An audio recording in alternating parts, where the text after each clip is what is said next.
बहुत ही पुण्यभागी प्राणियों को यह सत्संग सुनने को प्राप्त होता है। सकल पदार्थ हैं जगमाही, कर्महीन नर पावत नाही। सभी इस संसार के अंदर परमात्मा समय समय पर प्रकट रहते हैं या अपने कोई संत विशेष को अपनी शक्ति पावर दे करके इस धरातल पर भेजते रहते हैं, ताकि संत की प्रेजेंस इस पृथ्वी पर रहेगी तो जनता कुछ हाहाकार से बचेगी। संत न होते पृथ्वी पर तो जल मरता संसार। पुण्यात्मा मात पिता मिल जाएंगे 184 माँ और सतगुरु सेवा और ये भक्ति भाई फिर मिलन की ना।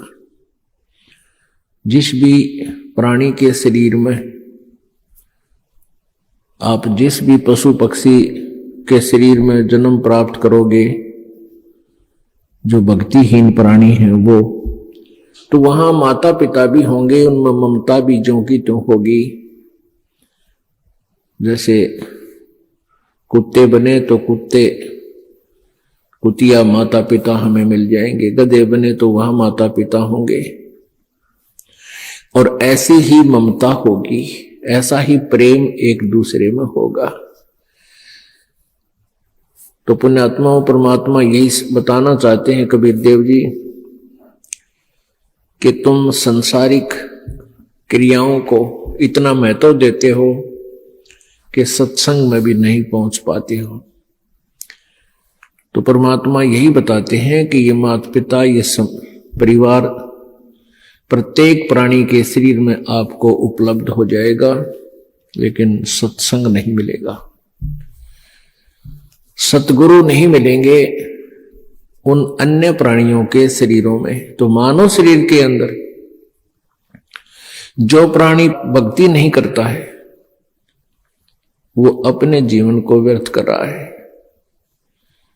परमेश्वर की वाणी में है कि मानुष जन्म पाए कह जो नहीं रटे हरि नाम, जैसे कुआ जल बिना बनवाया क्या काम। अपने आत्मा परमात्मा हमें बार बार आकर के यही समझाना चाहते हैं कि तुम मनुष्य जीवन प्राप्त करके इसमें प्राप्त सुविधाओं को प्राप्त करके आप भूल जाते हो परमात्मा को, क्योंकि ये जो भी पुण्य, आपके पुण्य से ही आपको मानव शरीर प्राप्त है और आप ही की मलाई है पिछले जन्म की, पुण्य संस्कार हैं, उनको आप बर्बाद कर रहे हो। बहुत ही पुण्यकर्मी प्राणी को परमात्मा मानव शरीर देता है, उससे भी पुण्यकर्मी प्राणी मानव शरीर पाकर भी जो अत्यधिक पुण्यकर्मी प्राणी है उसको सत्संग मिलता है। तो मानव शरीर प्राप्त करके जो भक्ति नहीं करते हैं प्राणी, परमात्मा बताते हैं कबीर थोड़ा जीवना, कबीर थोड़ा जीवना ये मंडे बहुत मंडाने, सभी उबा पंथ सिर ये राव रंग सुल्तान। कबीर एक दिन ऐसा होएगा सबसे पड़े बिछो, राजा राणा राव रंग भाई सावधान क्यों ना हो। उजड़ खेड़े ठेकरी ये गड़गड़ गए कुमारे, रावण जैसे चले गए वो लंका के सरदार। अब परमात्मा हमें याद दिलाते हैं कि तुम इस छोटे मोटे कोई व्यवसाय में को या कोई कोठी कार फैक्ट्री को प्राप्त करके परमात्मा से दूर हो जाते हो। उसके लिए बताते हैं कि कबीर जीना थोड़ा, बहुत ही कम समय है ये,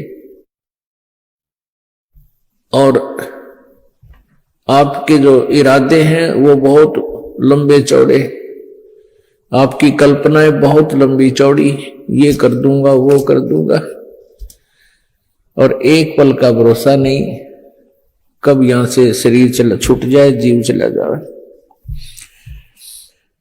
कबीर थोड़ा जीवना ये मंडे बहुत मंडाने, दूर तक के पता नहीं क्या क्या सोच बना रखी है, कल्पना कर रखी है, ये कर दूंगा वो कर दूंगा। और कहते सभी चल रहे हैं यहां से, सभी का एक दिन प्रतिदिन कम हो रहा है।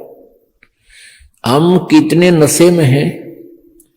कबीर ये माया अटपटी, कबीर ये माया अटपटी, सब घट आन अड़ी, किस किस को समझाऊं या कुएं भांग पड़ी। इस काल भगवान ने ये त्रिगुणमयी माया, रजगुण ब्रह्मा, सतगुण विष्णु, तमगुण शिव जी के द्वारा ये आप जी को यहां उलझा रखा है, इस माया जाल में फंसा रखा है। ब्रह्मा जी की रजोगुण माया के आधार से आप जी संतानों उत्पत्ति करते हो, यहाँ के ठाठ बाट की चाह करते हो, और विष्णु जी के सतोगुण की माया के प्रभाव से आप जी यहाँ एक दूसरे में ममता मोह के माध्यम से जुड़े हुए हो, जकड़े हुए हो। तो पर आप जी के हमारे ऊपर इतना जबरदस्त दबाव है कि हमें कुछ भी दूर तक का सूझता नहीं, हमें होश नहीं है। इस त्रिगुणमयी माया की भांग का नशा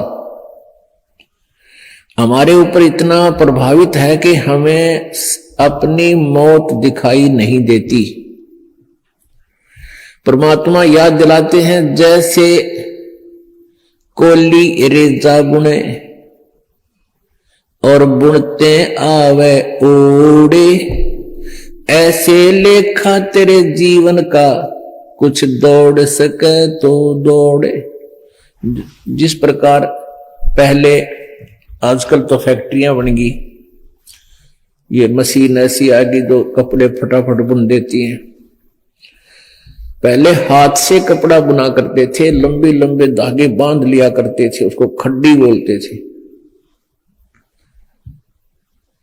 और पतला सा धागा होता है, उस धागे को उन धागों में से हाथ से निकाला करते थे, एक मैनुअली हैंडल करके एक हाथ से ऐसे एक नली सी होती थी, उसके अंदर से निकाल देते, एक एक धागा ऊपर नीचे करके, फिर दूसरा धागा ऐसे लाते थे, फिर ऐसे लाते थे, फिर ऐसे लाते थे,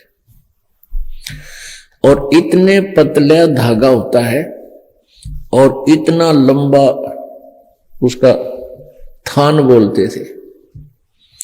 एक बहुत लंबा थान लगभग 50-60 फुट का वो तैयार हो जाता है। यानी उस पतले से धागे से बार बार ऐसे चलने से वो अंत आ जाता है, वो कब थान इतना लंबा पूरा हो जाता है, उसका एंड हो जाता है। इसी प्रकार आप जी का जो जीवन है, ये प्रतिदिन एक धागा आपका इसमें प्रवेश हो रहा है, और एक दिन वो भी आएगा जिस दिन आपके जीवन का उत्थान कंप्लीट होगा। कहते हैं हम प्रतिदिन एक कदम अपने मौत रूपी अजगर की तरफ बढ़ रहे हैं, और वो हमें खाएगा और हमें डर नहीं। तो ऐसी हालत नशे वाले प्राणी की होती है, वो चाहे शेर के जा चिपके और वो सांप भी पकड़ ले, क्योंकि उसमें नशा, उसको पता ही नहीं तू कर क्या रहा। तो इस नशे को कैसे हटाया जाएगा? ये सत्संग रूपी एंटीबायोटिक कैप्सूल खा के, फिर इनसे आपका जो त्रिगुणमय माया के द्वारा प्रभाव आपके ऊपर हुआ है वो खत्म हो जाएगा, वो नाम मात्र सा रह जाएगा, और धीरे धीरे आप अपने भविष्य की चिंता करने लगोगे। मौत बिसारी बावले अचरज किया कोने, तन माटी में मिल जाएगा जो आटे में लौण। परमात्मा कहते हैं तो मौत भूल गया, तने कितना बड़ा आश्चर्य कर रखा है।